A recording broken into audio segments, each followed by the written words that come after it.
2, 1, fire.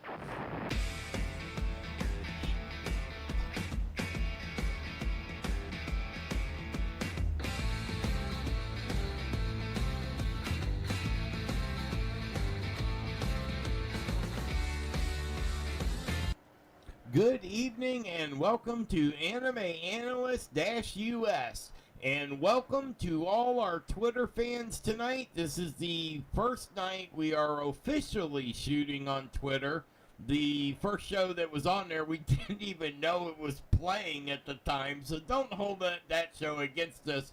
Although I thought it was good, it's not on YouTube because of the mess up there. So we reshot that show earlier tonight. It's up on Twitter, it's on YouTube, it's on all our channels now. And tonight we are going to be talking, this is our regularly scheduled program. It's Reign of the Seven Spellblades. And so let's get started. I'm your host, Thomas Fry. And I'm your co-host, Asnan Zaidi.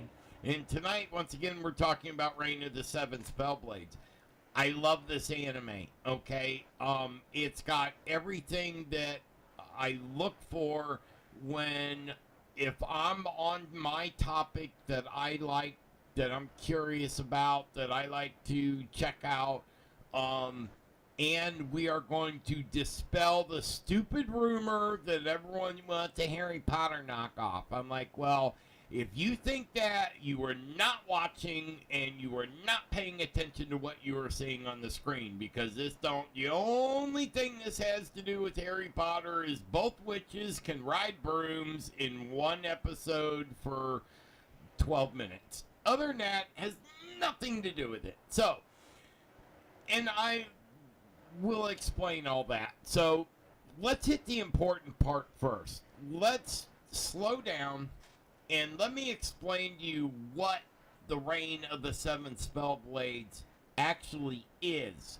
Alright, it's a story about witchcraft, but it's also mainly about swords.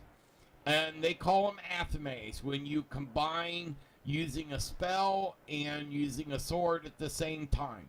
A spellblade is when you are within the one step, one rule, one strike hit that your opponent cannot escape from that move. In other words, it's a guaranteed death. So if you're fighting and it's unavoidable, if it starts and it takes place. Now there are 6 Spellblades in the world. That is a different type of strike that you use an athame and a spell at the same time against your opponent within one step. So you're within 3 feet of them. And it is impossible to dodge. Now, as they explain in the anime, there are hundreds of people trying to make new ones, and there are hundreds of people trying to make ways to defend against them. If you could defend against it, it's no longer a Spellblade. Or if you think of a new one, then it adds to it. In episode 3, Nanio uses a new Spellblade where she literally grabs the spell out of the air with her blade by stopping time and throwing the spell back at the person that sent the spell at her. It's an amazing way of taking the concept of what these Spellblades are. So, and it was invented within this group of kids that call themselves the Sword Roses, so they all get credit for the Spellblade, even though only Nanio can use it. So that's what this entire anime is about. Now, it just happens to be at a school that teaches the art of spell and your fighting and all that stuff. So it's not even the same concept. But they do have a couple things that are the broom games. Any witch that gets on a broom is gonna play games where they try to knock each other off. And in Harry Potter, they use this little ball where they're chasing around, and they're not doing that in this. Hence, I'm assuming that's why they call it a knockoff, because they say, well, it's not exactly the same, but all right. come on, people. I mean, if someone is considered into Wiccan and they ride a broom, you can't write that any other way. There's only so many games you can play sitting on your broom, flying around the world, flying around in the sky. So, like, come on, man. Comparing it to, and I can't tell you how many, I read a lot of reviews over, because in the many conversations I've had about this anime, the storyline in this anime is phenomenal. The illustrations are awesome. The voice acting is dead on. I think this was underscored because of its, because of all the association with Harry Potter, and it's ranked very poorly because of that, and it doesn't have a large following. I mean, the fan club's only 164,000 people, even after this time, and I think that people judge this anime wrong. I don't, and reading the reviews is how I came to that conclusion. So it's not just my hopes and dreams of what it is. Hassan and I, we watch, we read, we investigate, we tell you. Yes, I do have an opinion because I happen to like the anime, and maybe that's why I researched it as thoroughly as I did. But no matter what my findings were, I would have came to you and told them. And if it was a complete knockoff, then I'm the very first person I will say it's a complete knockoff. But it is not. So do not take those words out of context. I'm not saying it is a completely original idea. I think they did a great story on this. If anything, it's kind of a love story between Nanio and Oliver. Yeah, Oliver. Sorry, I had a brain fart there. I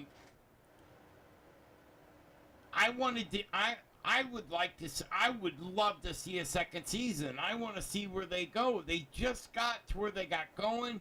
They got past what's her face being Ophelia being eaten by her own spell, and they just get through all this really tough part, and then they end the anime. Now, if I have to, I'll go and read the books. It is taken from a light novel, so there is a whole lot of more story out there, so you can read more about it if you want to.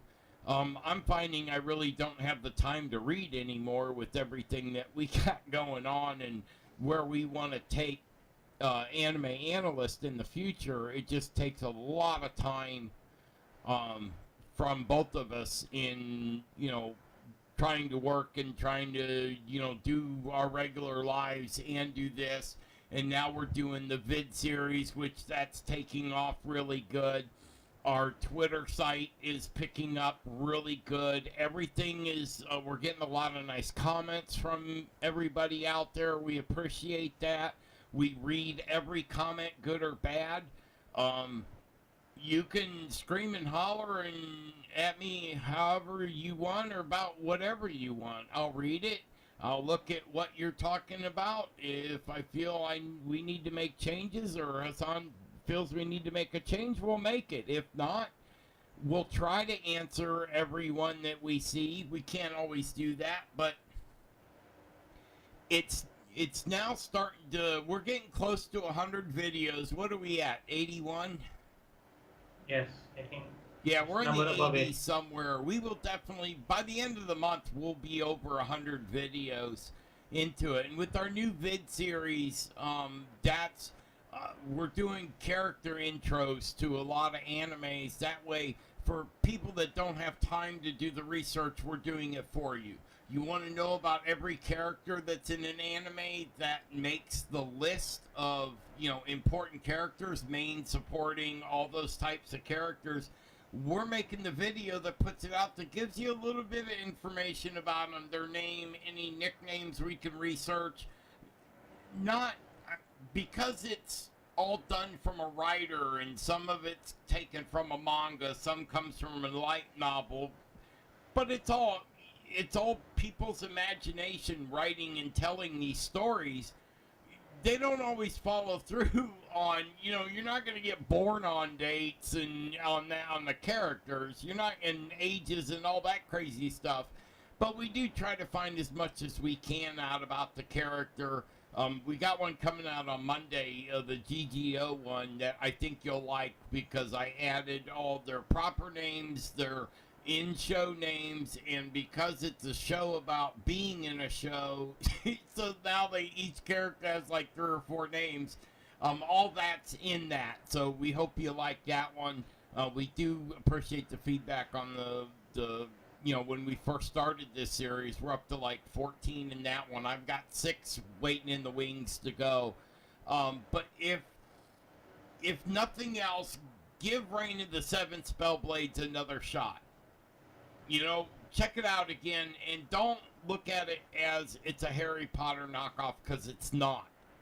And I hate to, from now on, I'm just going to say HP. I am not paying their bills for them. What do you think? I have not seen any complete movie of Harry Potter. Like, I have seen a little bit of some clip here, some clip there, but I didn't find any resemblance to the story that had, because that's a child movie where there is about 3 friends and they are doing some funny magic, and like this is like, you see the blood spilling off, like people are dying, and like I only have one issue with this anime. Like, if you see, like, at the moment 2 stories are playing out, like a story where they are at, the other story is with the Oliver, like about his mother and how he is taking revenge. But I have only complained that story is really going slowly. Like, he just killed a single teacher out of the 6, and we don't see any progress there. Like, if it's going to, like, then they start. They couldn't, or if they did, they would have had to skip so much of because the whole story's shot in the first 6 to 8 months of their first school year. They're still first-year students. He's not going to go up against 6 master teacher-level witches and kill them all in the first 6 months of school. It's not going to happen. So the overall timeline is not long enough, which it will be in the book, but it's not in the anime. And I understand, because I had that same question. I'm like, well, he only gets the weakest one. But they're still building up, to me, at episode 13, or was it 15 episodes? At episode 15, they're still building the original characters. They've got 6 main characters. Not supporting. They got 6 main characters. Well, if you have a protagonist, and now all of a sudden say, if we look at this just book-wise, you got protagonist. No, you got 6 protagonists. Well, normally it takes 6 episodes of an anime to explain about one protagonist in a story. Well, now you got 6 of them. So there's no way to tell all those backstories, and that's why I don't agree with them saying there's 6. To me, there's 2 main characters. There's Nanio and there's Oliver. The rest of the Sword Roses, yeah, they do start to tell about them, but there's not enough time. You'd at least have to double that to 30 episodes to be able to do proper backstories on each one of the 6 main characters. To do that. Do you feel like it's the same story and the same thing happening, like, over and over again? Like, a child get bullied in the childhood, or like he turned out to be an evil, then he beat by Oliver and the group, and then he became a good one, and he's helping them on the way with the story.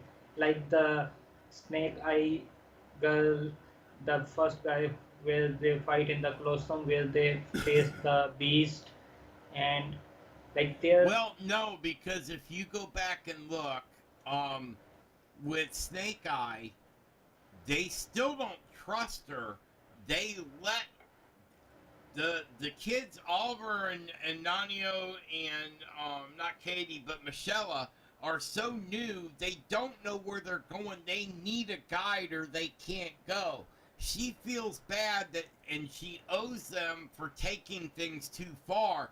There's not a friendship there yet, but they are getting along because they need her as a guide, and that's what I saw as they were using. I mean, they didn't start to become friends with her till they fought Ophelia in episode 15 right at the end. Well, if you start to fight with someone, say, you know, at episode 2-3 when that fight started, and then all the way at 15 you finally become friends, well, they're school kids. That's how things work with kids that age. You know, you're a pig, you're mean, you're bad, you're my friend, okay. That's how it works back then. It blew my mind when I was in school. I didn't, because I still don't like people, and you know, I wanted to do my own things, and it was, you know, it was amazing at how easily people would flip. You know, you go fight. So I got along better with the people that I fought with than the people that I was just friends with. And I think maybe it's a dominance thing. I don't know. But when you seem to fight with someone, you understand that person better and where they're coming from because they aren't holding anything back. So it's easier to become friends with them later if your interests do align at some point, but you were all it was is she was trying to get at the same information a different way. They did not like the way that she was doing it. Snake Eye was trying to take a shortcut and not paying attention that they're actually human when she hung out with them and trying to go down to Ophelia to rescue Pete. That's when they, you know, they all realized, you know, she said it right outside the swamp. You know, these kids are so bright, I almost can't look at them. She's realizing that, no, they're good people. I shouldn't be mistreating them. And then by the end of that episode, you know, they're basically friends. But I don't know if they showed it, but I don't think she did not live through that, did she? I thought she got killed inside Ophelia's tomb of hell there, or uterus of hell that she had everybody in. I'm going to have to go back and pay attention a lot closer to the end because I thought she got killed. And it was in the end of episode 14, right when they started battling Ophelia. She was one of the first ones that, because Ophelia just hit her, she just ran spikes, like 20 spikes through her, you know, holding her up in the air, and then dropped her to the ground. She plopped. I don't remember seeing her again. So if she did get healed and, you know, is continuing, I mean, it'd be pretty cool. I kind of like her. I mean, I like the evil eye and, you know, how they got that whole thing working. And she's got the hand that Nate cut off, and she turned it into a pseudo life form. And I just think that's great. Runs around scaring the hell out of him. They do add, there's enough comedy in this. There's enough seriousness in it. You understand enough without having to read the book to understand what's going on. And as long as you pay attention, which a lot of people did not, they just glossed it over. And, you know, but I went back, I watched it 8 times. You know, I want to know what's going on, and you're not going to pick everything up if you just watch it one time.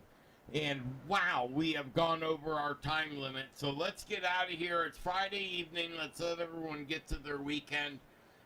We appreciate y'all coming here this weekend, and have a good weekend. Don't forget to check out the anime, and don't forget to check out any reviews, and don't forget to check out our new vids, and welcome all you Twitter watchers that may have caught our show, we appreciate you coming on board, and hopefully you'll like what you see and you'll come back to hang out with us again.